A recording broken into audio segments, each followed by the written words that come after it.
অবশেষে দীর্ঘ প্রতীক্ষা, নানা জল্পনা কল্পনা এবং আমলাতান্ত্রিক জটিলতার অবসান ঘটিয়ে নবম পে স্কেলের পূর্ণাঙ্গ গ্যাজেট প্রকাশের ব্যাপারে চূড়ান্ত ও কঠোর সিদ্ধান্তে উপনীত হতে বাধ্য হলেন প্রধানমন্ত্রী তারেক রহমান।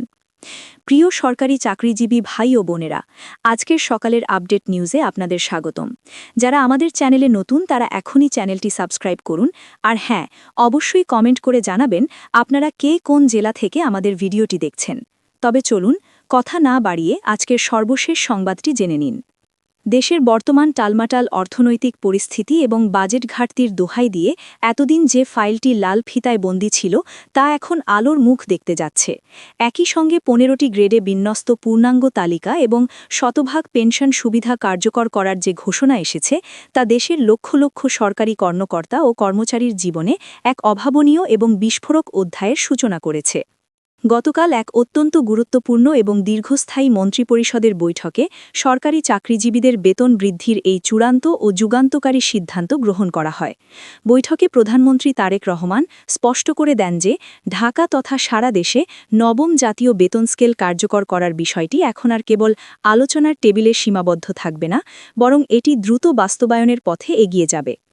উক্ত হাই ভোল্টেজ বৈঠকে পে কমিশনের চেয়ারম্যান জাকির আহমেদ খান তার সুদীর্ঘ ও বিশ্লেষণধর্মী বক্তব্যে উল্লেখ করেন যে বাংলাদেশের বিশাল সংখ্যক সরকারি চাকরিজীবীদের সব ধরনের দাবি ও প্রত্যাশা একই সাথে পূরণ করা রাষ্ট্রীয় কোষাগারের জন্য অত্যন্ত কঠিন এবং চ্যালেঞ্জিং একটি কাজ। তিনি বর্তমান সময়ের সামষ্টিক অর্থনৈতিক প্রেক্ষাপট, বিশাল অঙ্কের বাজেট ঘাটতি এবং আন্তর্জাতিক বাজারে মুদ্রাস্ফীতির প্রভাবের কথা তুলে ধরে জানান যে এসব জটিলতার কারণেই নবম জাতীয় বেতন স্কেল বাস্তবায়নের কাজ বারবার বাধাগ্রস্ত হচ্ছিল এবং দীর্ঘসূত্রতা তৈরি হচ্ছিল। কিন্তু প্রধানমন্ত্রী সব ধরনের প্রতিকূলতা এবং পূর্বের নেতিবাচক সিদ্ধান্তগুলো বাতিল করে দিয়ে সবশেষ গ্যাজেট প্রকাশের ব্যাপারে নতুন এবং অনড় সিদ্ধান্ত গ্রহণ করেন।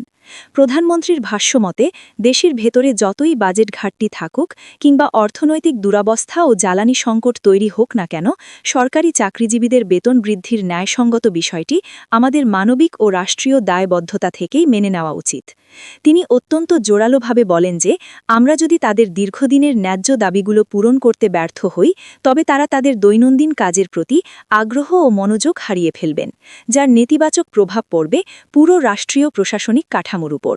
আর এই গভীর উপলব্ধি থেকেই সন্ধ্যার সেই রুদ্ধদ্বার মন্ত্রিপরিষদের বৈঠকে পে স্কেলের চূড়ান্ত সিদ্ধান্তটি সর্বসম্মতভাবে গৃহীত হয়। সংশ্লিষ্ট সরকারি কর্তৃপক্ষের নির্ভরযোগ্য সূত্রগুলো থেকে এটি নিশ্চিত করা হয়েছে যে প্রস্তাবিত এই নতুন পে স্কেল বাংলাদেশের সরকারি চাকরিজীবীদের ভাগ্যের চাকা আমূল পরিবর্তন করতে সক্ষম হবে। বিশেষ করে যারা নিম্ন গ্রেডের কর্মচারী এবং জীবনযাত্রার ব্যয় বৃদ্ধির চাপে পিষ্ট হচ্ছেন, তাদের জন্য এটি হবে এক মহা স্বস্তির খবর। রাজনৈতিক ও অর্থনৈতিক বিশ্লেষকরা মনে করছেন, যদি নবনির্বাচিত সরকার তাদের এই সকল দাবি পূরণ করতে ব্যর্থ হয়, তবে দেশের এই বিশাল পেশাজীবী জনগোষ্ঠীর মধ্যে সরকারের প্রতি চরম ক্ষোভ ও অসন্তোষ সৃষ্টি হবে, যা কোনোভাবেই একটি গণতান্ত্রিক এবং জনকল্যাণমুখী সরকারের জন্য শুভ বা কল্যাণকর বার্তা বয়ে আনতে সক্ষম নয়। এরই মধ্যে আন্তর্জাতিক মুদ্রা তহবিল বা IMF-এর পক্ষ থেকে এক ধরনের প্রচ্ছন্ন পরামর্শ দেওয়া হয়েছিল যে বর্তমান বৈশ্বিক মন্দার কথা চিন্তা করে আপাতত নবম জাতীয় বেতন স্কেল কার্যকর করার সিদ্ধান্ত থেকে সরকারের পিছিয়ে আসা দরকার। কিন্তু যখনই এই ধরনের নেতিবাচক তথ্য এবং আন্তর্জাতিক চাপ জনসম্মুখে আসতে শুরু করে, তখন থেকেই পে কমিশন এবং প্রধানমন্ত্রী তারেক রহমান ব্যক্তিগতভাবে এই ইস্যুতে হস্তক্ষেপ করেন এবং বেতন বৃদ্ধির ব্যাপারে চূড়ান্ত দিক নির্দেশনা ও গাইডলাইন তুলে ধরেন। পে কমিশনের পক্ষ থেকে গণমাধ্যমকে জানানো হয়েছে যে তারা সরাসরি প্রধানমন্ত্রী ও অর্থমন্ত্রীর নির্দেশ মোতাবেক বেতন কাঠামোর সকল কারিগরি ও প্রশাসনিক কার্যক্রম দ্রুততম সময়ের মধ্যে বাস্তবায়ন করবেন। তারা কোনোভাবেই চান না যে সরকারি চাকরিজীবীদের বেতন বৃদ্ধি বা গ্রেড বিন্যাস নিয়ে নতুন করে কোনো ধোঁয়াশা বা সমস্যার সৃষ্টি হোক। কমিশনের পক্ষ থেকে আরও বলা হয়েছে যে সরকারের পক্ষ থেকে যতটুকু বাজেট বরাদ্দ দেওয়া হবে, ঠিক সেই বাজেট অনুযায়ী তারা প্রধানমন্ত্রীর কার্যালয়ে একটি বিস্তারিত ও বাস্তবসম্মত রিপোর্ট জমা দেবেন। যদিও পূর্বে দেওয়া কিছু সিদ্ধান্ত ও প্রস্তাবনা পুরনো রিপোর্টের ভিত্তিতে করা হয়েছিল, কিন্তু বর্তমান পরিবর্তিত পরিস্থিতি এবং জীবনযাত্রার মান বিবেচনা করে নতুন রিপোর্টে অনেকগুলো গুরুত্বপূর্ণ ধারা ও উপধারা সংশোধন এবং পরিমার্জন করা হচ্ছে।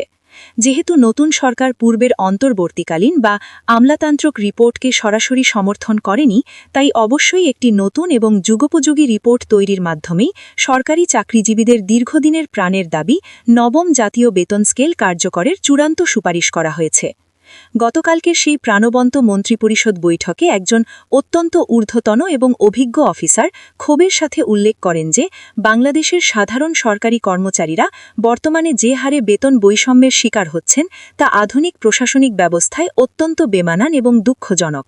তাই তাদের সকল ধরনের বৈষম্য ও অসঙ্গতি নিরসন করতে হলে পূর্ববর্তী সরকার রেখে যাওয়া অসম্পূর্ণ রিপোর্ট কোনোভাবেই গ্রহণযোগ্য হতে পারে না, যার ফলে শেষ পর্যন্ত সেই রিপোর্ট সংশোধন এবং আমূল পরিবর্তন করার মাধ্যমে সরকারি চাকরিজীবীদের জন্য একটি টেকসই ও কার্যকর নবম পে স্কেল উপহার দিতে যাচ্ছে বর্তমান নির্বাচিত সরকার।